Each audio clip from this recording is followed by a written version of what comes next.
नमस्कार। आज हम एक ऐसे विषय पर थोड़ी गहराई से बात करेंगे जो आप कह सकते हैं सदियों पुराना है, लेकिन आज भी उतना ही जरूरी और पेचीदा है। यह है हवाला। हवाला, हाँ। ये पैसे भेजने का एक अनौपचारिक तरीका है। मतलब बैंकों या जो फॉर्मल चैनल्स होते हैं उन पर नहीं चलता ये चलता है आपसी भरोसे पर, पहचान पर। बिल्कुल, विश्वास पर आधारित। हाँ, और हमारी जो आज की ये चर्चा है, ये UNODC, FATF, विश्व बैंक जैसे संस्थानों के जो लेटेस्ट रिसर्च हैं 2025 तक के विश्लेषण, उन पर आधारित होगी। अच्छा। मकसद ये है कि हम समझें कि ये हवाला आखिर है क्या, आज के टाइम में ये इतना अहम क्यों हो गया है, इसके क्या अलग अलग पहलू हैं और आगे क्या हो सकता है इसका। बिल्कुल, और ये सुनने में ही काफी दिलचस्प लग रहा है, क्योंकि ये प्रणाली इतनी पुरानी है। तो शायद शुरुआत यहीं से करते हैं कि हवाला, इसका मतलब क्या है और ये शुरू कैसे हुआ, थोड़ा इसके बारे में बताइए। हाँ, तो हवाला जो शब्द है ये अरबी भाषा से आया है। अच्छा। इसका सीधा मतलब होता है ट्रांसफर करना या भेजना। ओके। और माना यह जाता है कि ये सिस्टम कोई 8वीं सदी के आसपास साउथ और साउथ ईस्ट एशिया में शुरू हुआ था। बाप रे, इतना पुराना। हाँ, बहुत पुराना। और शायद उस वक्त चीन में भी कुछ ऐसे ही तरीके चलते थे, तो हो सकता है उनसे प्रेरित हो। इसका जो बेसिक स्ट्रक्चर है वो बहुत सिंपल है। आप ऐसे समझिए, किसी को देश ए से देश बी पैसा भेजना है। ठीक है। वो देश ए में एक हवाला ऑपरेटर के पास जाएगा। उसे कहते हैं हवालादार। हवालादार, हाँ। उसको पैसे दे देगा। अब ये हवालादार ए देश बी में जो उसका साथी हवालादार है, हवालादार बी, उससे कांटेक्ट करेगा। अच्छा। और बताएगा कि भाई फलां आदमी को इतने पैसे देने हैं। हाँ। देश बी का हवालादार फिर उस आदमी को, यानी जो रिसीवर है, उसको पैसे दे देगा। ओके। अक्सर पहचान के लिए कोई कोड या पासवर्ड जैसी चीज इस्तेमाल होती है। अच्छा, कोड भी होता है। हाँ, और सबसे खास बात क्या है, पैसा असल में बॉर्डर पार करता ही नहीं है। अच्छा, तो मतलब पैसा फिजिकली एक देश से दूसरे देश गया ही नहीं।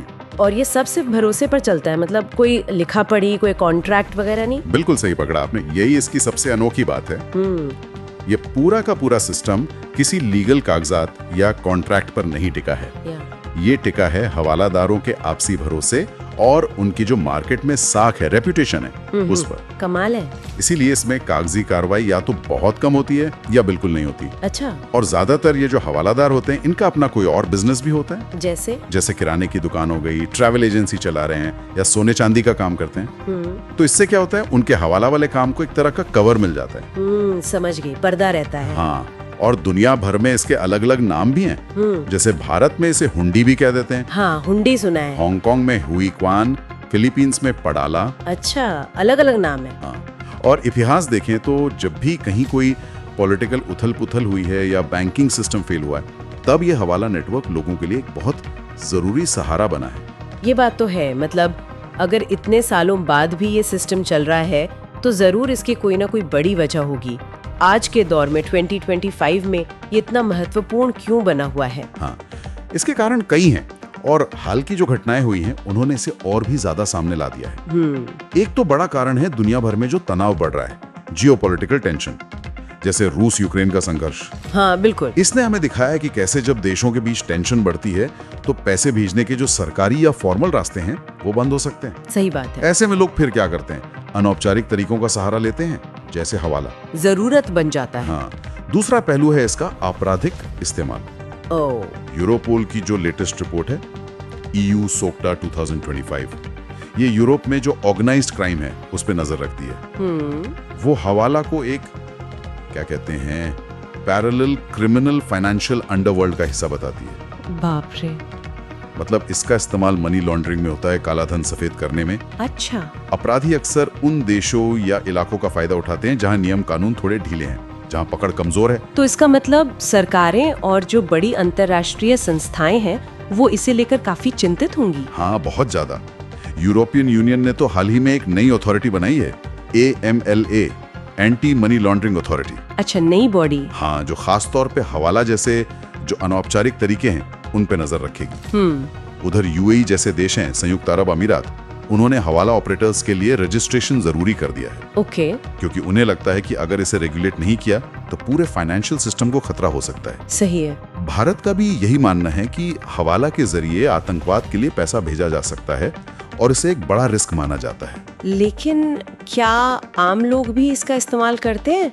मतलब उनके लिए इसके क्या फायदे हैं, क्यों करते हैं वो? हाँ बिल्कुल, आम लोगों के लिए और खासकर जो प्रवासी हैं उनके लिए इसके बहुत बड़े फायदे हैं और शायद यही इसकी पॉपुलैरिटी का मेन कारण भी है। अच्छा, सबसे पहला है खर्च, बहुत कम। कितना कम? देखिए, विश्व बैंक के जो 2025 के शुरुआती आंकड़े हैं वो बताते हैं कि फॉर्मल तरीकों से अगर आप विदेश पैसा भेजते हैं तो एवरेज कॉस्ट करीब 6.5% आती है। 6.5%? हाँ, और अगर आप बैंकों के जरिए भेजते हैं तब तो ये 14.5% तक भी जा सकता है। ओह, बहुत ज्यादा है ये तो। बहुत ज्यादा।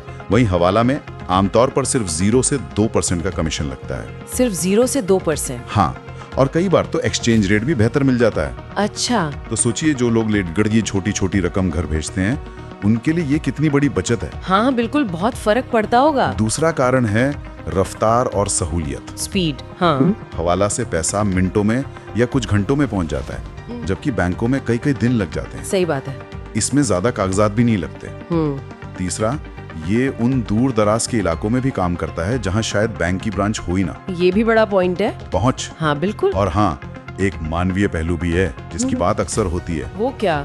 लाखों प्रवासी हैं, शरणार्थी हैं जिनके पास शायद पूरे डॉक्यूमेंट्स ना हो या बैंकिंग सुविधा ना हो। उनके लिए ये अपने परिवार तक पैसा पहुंचाने का एकमात्र जरिया होता है कई बार। अच्छा, तो ये तो बड़ी दुविधा वाली बात होगी रेगुलेटर्स के लिए। हाँ बिल्कुल, यहीं पर रेगुलेटर्स के सामने ये मुश्किल आती है कि इसे कंट्रोल कैसे करें ताकि मतलब जो कमजोर लोग हैं उनको नुकसान ना हो। हवालादार असल में होते कौन है, और अगर पैसा फिजिकली जाता नहीं है तो ये आपस में हिसाब किताब कैसे करते हैं, जिसे शायद सेटलमेंट कहते हैं? हाँ, अच्छा सवाल है।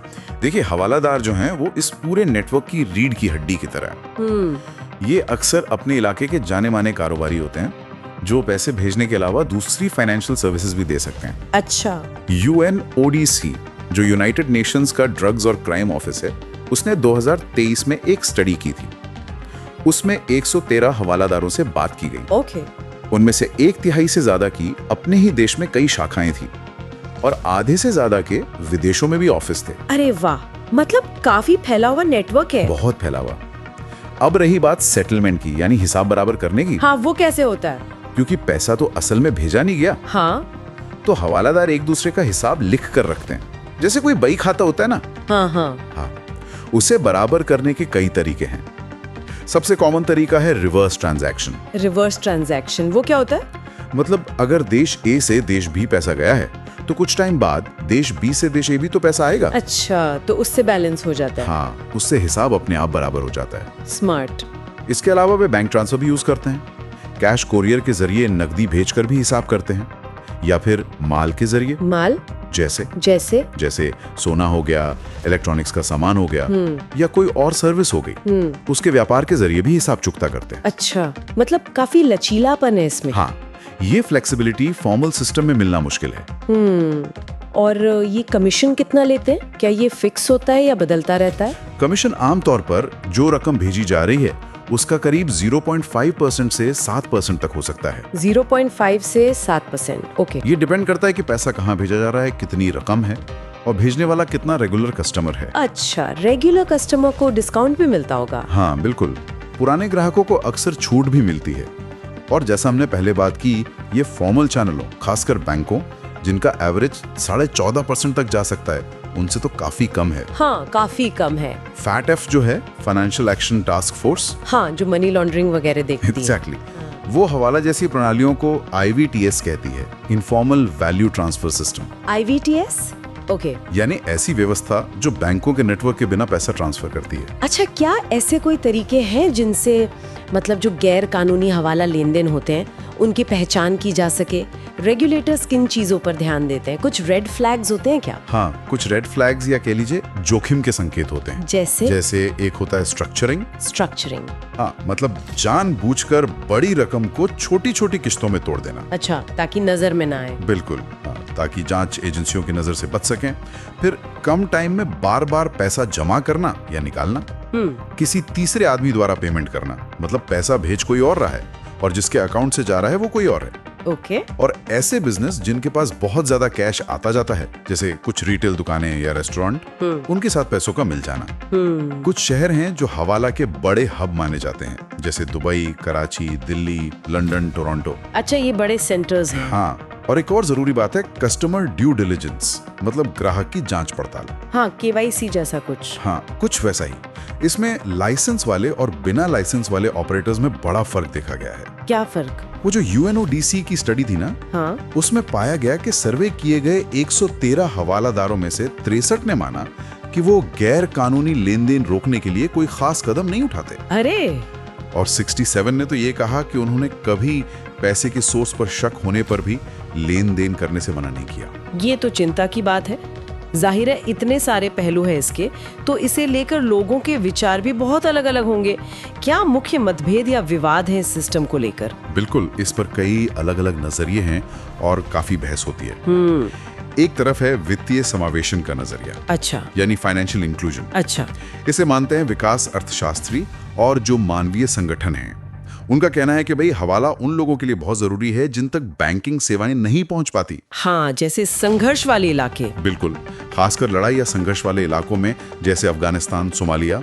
ये लोगों की भाषा और संस्कृति के हिसाब से भी ज्यादा आसान है। दूसरी तरफ है एंटी मनी लॉन्ड्रिंग AML और काउंटर टेररिज्म फाइनेंसिंग CFT का नजरिया। हाँ, जो सुरक्षा एजेंसियां देखती हैं। हाँ, फैक्ट और कानून लागू करने वाली एजेंसियां इस पर जोर देती हैं। उनका कहना है कि हवाला का जो डिजाइन है उसकी वजह से गैर कानूनी कामों के लिए इसका इस्तेमाल बहुत आसानी से हो सकता है। यूरोपोल की रिपोर्ट इसे मनी लॉन्ड्रिंग का अहम हिस्सा मानती है। FATF की रिपोर्टें बताती हैं कि आतंकी संगठन और जिन देशों पर प्रतिबंध लगे हैं वो इसका इस्तेमाल करते हैं। और दुनिया में जो आजकल तनाव चल रहा है उसका भी इस पर असर पड़ता होगा। हाँ, तीसरा नजरिया संप्रभुता और प्रतिबंधों से जुड़ा है, सॉवरेनिटी और सैंक्शंस। अच्छा, जैसे जैसे देशों पर आर्थिक प्रतिबंध बढ़ रहे हैं, जैसे उत्तर कोरिया है, ईरान है, रूस है, तो ये चिंता बढ़ रही है कि हवाला का इस्तेमाल इन प्रतिबंधों को बेअसर करने के लिए हो रहा है। अच्छा, सैंक्शंस बाईपास करने के लिए। हाँ, तो इस नजरिए से ये नेशनल सिक्योरिटी के लिए खतरा बन सकता है। चौथा नजरिया है गोपनीयता और मानवाधिकारों का, प्राइवेसी और ह्यूमन राइट्स। वो कैसे? कुछ लोगों का तर्क है कि हवाला पर जरूरत से ज्यादा सख्ती लगाना लोगों की फाइनेंशियल प्राइवेसी का हनन है और उनके आर्थिक गतिविधियों में हिस्सा लेने के अधिकार का भी, खासकर शरणार्थियों और प्रवासियों के लिए जिनके पास फॉर्मल सिस्टम यूज करने के साधन नहीं होते। ये भी एक पॉइंट है। क्या इसे सिर्फ एक बिजनेस के तौर पर न देखकर एक कल्चरल चीज की तरह भी देखा जाता है? हाँ, ये भी एक पहलू है। कुछ लोग इसे एक पारंपरिक व्यापारिक प्रथा मानते हैं जिसकी गहरी जड़ें हैं और जिसे आज के जो ग्लोबल दबाव हैं उनसे बचाना चाहिए। अच्छा, ये जो प्रवासी समुदाय हैं उनको जोड़े रखने और पुराने व्यापारिक रिश्तों को बनाए रखने में भी मदद करता है। इसके अलावा अलग अलग देशों में इसके रेगुलेशन को लेकर बहुत असंगति है, मतलब कंसिस्टेंसी नहीं है। हाँ, कहीं सख्त कहीं ढीला। बिल्कुल, इससे कंफ्यूजन और विवाद पैदा होते हैं। जैसे UAE में रजिस्ट्रेशन जरूरी है पर कई देशों में ये पूरी तरह अनियमित है। और आखिर में इस पर भी बहस होती है कि क्या जो मौजूदा नियम हैं AML CFT वाले वो काफी हैं या हवाला के लिए अलग से और कड़े नियम बनाने की जरूरत है। इसे प्रोपोर्शनैलिटी डिबेट कहते हैं। आनुपातिकता की बहस। ये तो काफी सारे अलग अलग विचार हो गए। अगर हम सीधे तौर पर देखें तो इस हवाला सिस्टम के फायदे और नुकसान क्या है, मतलब प्रॉज एंड कॉन्स? फायदे तो देखिए काफी सीधे और आकर्षक हैं। हाँ, सबसे बड़ा है कम खर्च। हमने बात की, कमीशन बहुत कम 0.5 to 2% है। एक्सचेंज रेट भी अक्सर बेहतर मिलता है। ठीक है। दूसरा, तेजी और आसानी, पैसा घंटों में पहुंच जाता है। 24/7 सुविधा है, कागजी कार्रवाई ना के बराबर। तीसरा, पहुंच, ये उन जगहों पर भी मौजूद है जहां बैंक नहीं है। बिल्कुल। चौथा, सांस्कृतिक और भाषाई आराम, लोगों को अपनी भाषा में अपने जान पहचान के तरीके से डील करने में आसानी होती है। हाँ, ये भी जरूरी है। और पांचवा, संकट के समय काम आना, रेजिलियंस। जब फॉर्मल सिस्टम ठप हो जाते हैं, जैसे 2021 में अफगानिस्तान में हुआ था तालिबान के आने के बाद, तब भी हवाला चलता रहता है। अच्छा, ये तो बहुत बड़ा फायदा है। और नुकसान क्या है, जो शायद ज्यादा चिंता का विषय है? नुकसान भी उतने ही गंभीर हैं और शायद इसीलिए इस पर इतनी बहस होती है। सबसे बड़ा है पारदर्शिता की कमी और रिकॉर्ड का ना होना, मतलब कोई पेपर ट्रेल नहीं होता। हाँ। इससे मनी लॉन्ड्रिंग, आतंकवाद को पैसा भेजना और आर्थिक प्रतिबंधों से बचना आसान हो जाता है। दूसरा, रेगुलेटरी आर्बिट्राज, मतलब अपराधी उन जगहों का फायदा उठाते हैं जहां नियम कमजोर हैं या लागू नहीं होते। ठीक। तीसरा, ग्राहक सुरक्षा का अभाव, कोई कंज्यूमर प्रोटेक्शन नहीं है। अगर कोई धोखाधड़ी हो जाए या हवालादार भाग जाए, दिवालिया हो जाए, तो पैसा गया। हाँ, तो ग्राहक के पास कोई कानूनी रास्ता नहीं होता। ये तो बड़ा रिस्क है। कॉर्पोरेट सौदों के लिए नहीं। पांचवा, कानूनी जोखिम है यूजर्स के लिए भी। मतलब जो पैसा भेज रहा है या पा रहा है उसके लिए भी। हाँ, कई देशों में ये गैर कानूनी है, तो इसे इस्तेमाल करने वालों पर भी कानूनी कार्रवाई हो सकती है, जैसा यूके में कुछ मामलों में हुआ है। अच्छा। छठा, सेटलमेंट का जोखिम। अगर नेटवर्क में कहीं गड़बड़ी हो जाए या दो हवालादारों के बीच हिसाब ना बैठे तो पैसा अटक सकता है। और सातवां, कुछ मामलों में दबाव का खतरा रहता है। हो सकता है कि कुछ हवालादार संगठित अपराध समूहों के दबाव में काम कर रहे हों। ओह, ये भी हो सकता है। हाँ। अच्छा, हाल फिलहाल में इस पर जो रिसर्च हुई है, क्या उससे कुछ पता चलता है कि ये सिस्टम आखिर कितना बड़ा है और इसका इस्तेमाल कैसे हो रहा है? मतलब 2025 तक की क्या तस्वीर उभर रही है? हाँ, हाल की स्टडी से काफी कह सकते हैं चौंकाने वाली जानकारी मिली है। अच्छा। वो जो UNODC की 2023 की स्टडी थी, जिसमें 18 देशों के 113 हवालादारों से बात की गई। हाँ। उसमें पाया गया कि सिर्फ 43% के पास ही लाइसेंस था। सिर्फ 43? हाँ, और 25% तो खुलेआम बिना लाइसेंस के काम कर रहे थे। बाप रे। और चिंता की बात यह है कि 64% ने कहा कि वो अपनी एक्टिविटीज की जानकारी अथॉरिटीज को देते ही नहीं। मतलब कोई रिपोर्टिंग नहीं? कोई रिपोर्टिंग नहीं। लेन देन का साइज भी काफी अलग अलग था। $50 से लेके $2 लाख तक के ट्रांजैक्शन रिपोर्ट हुए। काफी बड़ा रेंज है। हाँ, और जैसा हमने पहले कहा, 67 हवालादारों ने माना कि उन्होंने कभी शक होने पर भी ट्रांजैक्शन करने से मना नहीं किया था। और 63 ने कहा कि वो गैर कानूनी पैसा रोकने के लिए कोई खास कदम नहीं उठाते। ये तो रेगुलेशन के लिहाज से बहुत मुश्किल खड़ा चढ़ता है। और गैर कानूनी इस्तेमाल पर और क्या पता चला है हाल में? फैट की जो 2025 की रिपोर्टें हैं, वो ये बताती हैं कि जो बड़े टेररिस्ट नेटवर्क्स हैं, वो अब हवाला के नए डिजिटल तरीके अपना रहे हैं। डिजिटल तरीके जैसे ब्लॉकचेन जैसी टेक्नोलॉजी का इस्तेमाल करके अपनी पहचान छुपाने की कोशिश कर रहे हैं। ओह। ये रिपोर्टें ये भी बताती हैं कि कैसे उत्तर कोरिया, ईरान और रूस जैसे देशों पर जो प्रतिबंध लगे हैं, उनको बाईपास करने के लिए हवाला का इस्तेमाल हो रहा है। और यूरोपोल की जो EU SOCTA 2025 रिपोर्ट है, वो इसे पेशेवर मनी लॉन्ड्रिंग नेटवर्कों का हिस्सा बताती है, जो डिजिटल संपत्ति यानी क्रिप्टो करेंसी वगैरह का भी इस्तेमाल कर रहे हैं। अच्छा, क्रिप्टो भी आ गया इसमें? हाँ, वो भी जुड़ रहा है। और वो जो खर्चे वाला पहलू था, कॉस्ट वाला, वो अभी भी उतना ही अहम है। बिल्कुल। विश्व बैंक का जो Q1 2025 का डेटा है, वो यही दिखाता है कि फॉर्मल तरीकों से पैसा भेजना अभी भी महंगा है, एवरेज 6.49%। हाँ। जिस वजह से हवाला सस्ता होने के कारण बहुत आकर्षक बना हुआ है। सही है। जहां तक रेगुलेशन की बात है, UAE जैसे देश रजिस्ट्रेशन अनिवार्य कर रहे हैं, पर इसे लागू करना, एनफोर्स करना अभी भी एक चुनौती है। कोविड-19 के दौरान ये सिस्टम काफी लचीला साबित हुआ।